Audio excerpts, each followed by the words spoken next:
മാന്നാറിൽ കുടിവെള്ളക്ഷാമം രൂക്ഷമായ പ്രദേശങ്ങൾക്ക് ആശ്വാസമായി പഞ്ചായത്തിന്റെ കുടിവെള്ള വിതരണം. ഗ്രാമപഞ്ചായത്ത് പ്രസിഡന്റ് ടി.വി. രത്നകുമാരി കുടിവെള്ള വിതരണം ഉദ്ഘാടനം ചെയ്തു.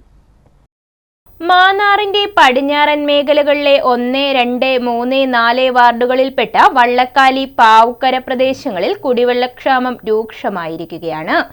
കാർഷിക മേഖലയായ ഇവിടെ വാട്ടർ അതോറിറ്റിയുടെ കുടിവെള്ള പൈപ്പുകളെയാണ് ഏറെ ആശ്രയിക്കുന്നത്. പൈപ്പുകളിലൂടെ എത്തുന്ന കുടിവെള്ളത്തിനായുള്ള നാട്ടുകാരുടെ കാത്തിരിപ്പ് നീണ്ടതോടെയാണ് ആശ്വാസവുമായി ഗ്രാമപഞ്ചായത്ത് എത്തിയത്. വള്ളക്കാലിയിൽ കുടിവെള്ളക്ഷാമം രൂക്ഷമായതോടെ വാർഡ് മെമ്പർ സുനിത എബ്രഹാമിന്റെ ഇടപെടലിൽ മാന്നാർ ഗ്രാമപഞ്ചായത്ത് കുടിവെള്ള വിതരണത്തിന് നടപടി കൈക്കൊള്ളുകയും കഴിഞ്ഞ ദിവസം രാവിലെയോടെ ടാങ്കുകളിൽ നിറച്ച് വാഹനത്തിൽ കുടിവെള്ളം എത്തിച്ചു നൽകുകയും ചെയ്തു. ഗ്രാമപഞ്ചായത്ത് പ്രസിഡന്റ് ടി.വി. രത്നകുമാരി കുടിവെള്ള വിതരണം ഉദ്ഘാടനം ചെയ്തു.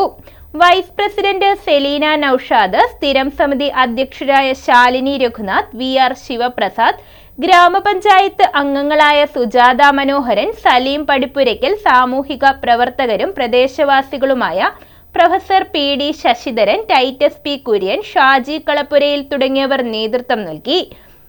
വലിയ വാഹനത്തിൽ വെള്ളം എത്തിച്ചതിനാൽ ഉൾപ്രദേശത്തെ ഗ്രാമീണ റോഡുകളിൽ ജലവിതരണത്തിന് തടസ്സം നേരിട്ടതിനാൽ അടുത്ത ദിവസങ്ങളിൽ ചെറിയ വാഹനങ്ങളിൽ വെള്ളം എത്തിച്ചു നൽകുമെന്നും ഗ്രാമപഞ്ചായത്ത് പ്രസിഡന്റ് ടി.വി. രത്നകുമാരി അറിയിച്ചു. News bureau, Mannar.